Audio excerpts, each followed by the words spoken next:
적인 중립외교를 통해서 막아낸 대단히 탁월한 군주였다.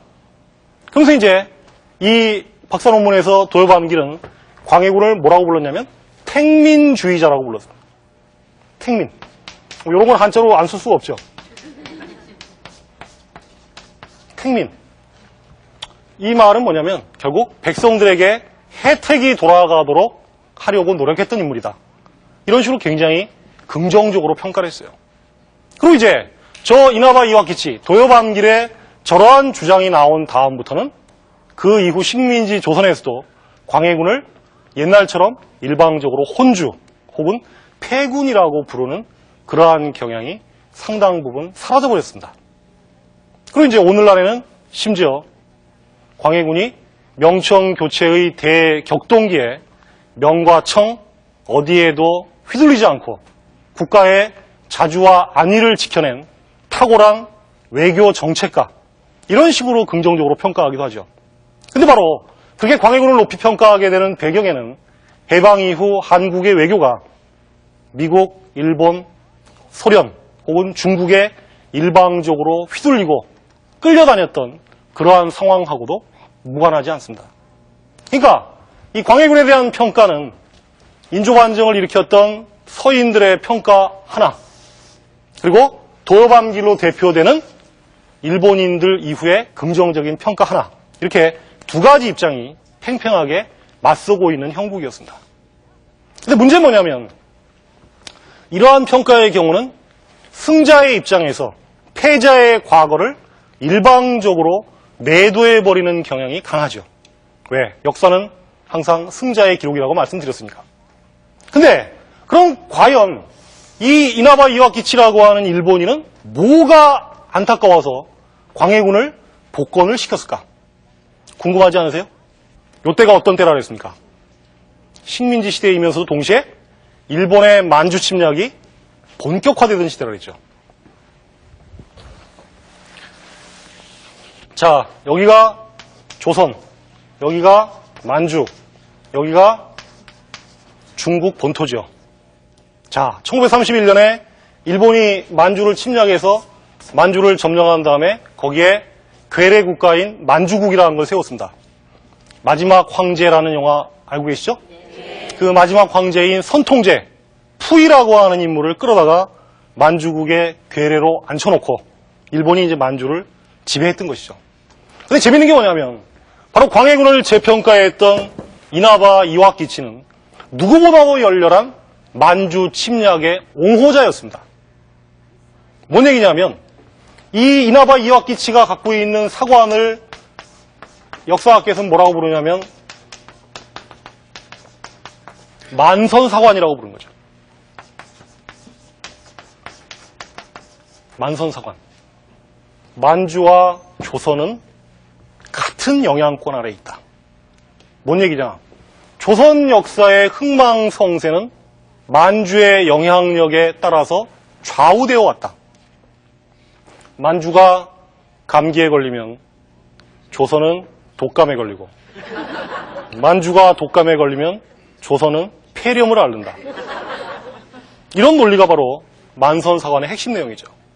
그리고 동시에 이 만주와 조선을 한 묶음으로 취급하기 때문에 어떻게 보면 좋은 것 같지만 자세히 살펴보면 조선 역사의 자주성을 근본적으로 부인하는 것이죠. 조선 역사는 만주 역사의 부속물에 불과하다. 이런 논리입니다.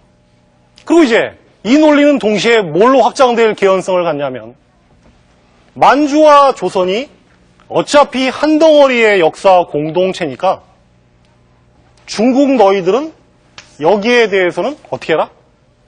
노타치. 건드리지 말아라. 이 얘기입니다. 그러니까 뭔 얘기냐면 만선사관이라고 하는 것이 갖는 정치적 의도는 첫째, 조선사의 자주성을 부인해서 그 조선을 영원히 식민지로 지배하겠다라고 하는 것이고, 둘째는 조선과 만주를 한 묶음으로 취급함으로써 중국의 만주에 대한 소유권을 부정하겠다라고 하는 것이죠. 바로 이제 누구보다도 학문적으로 저거를 확실하게 심어주라고 했던 사람이 누구냐면 누굽니까? 도엽 암길, 이나바, 이왁기치였죠. 그러니까 이제 이나바, 이왁기치가 왜 광해군을 높이 평가했는지는 약간 우리가 이제 그 비밀의 열쇠를 풀 수 있을 것 같아요. 뭐냐면 광해군은 이 조선시대 때 명과 여진족이 서로 싸울 때 이 어느 한쪽에도 끼지 않고 중립을 지키려고 했기 때문에 결과적으로는 누구를 도왔다라고 도요반기는 생각하냐면 만주를 도왔다라고 보는 거죠. 그러니까 광해군의 저러한 처신이야말로 진정하게 국가를 생각한 결단이었다라고 하는 것은 결국 이 조선 역사의 전개를 만주 역사의 하나의 구성물로서 취급하려는 그의 만선사관의 영향력 아래에 놓여 있는 것입니다. 자, 뭐 만주국에 대해서까지 여러분에게 말씀을 드릴 시간적 여유는 없지만 당시 만주국을 지배하던 일본인들은 만주에서 만주 지역을 통치하면서 이른바 오족 협화라는 걸 내세웠어요. 5개의 종족이 협동해서 화합해야 된다.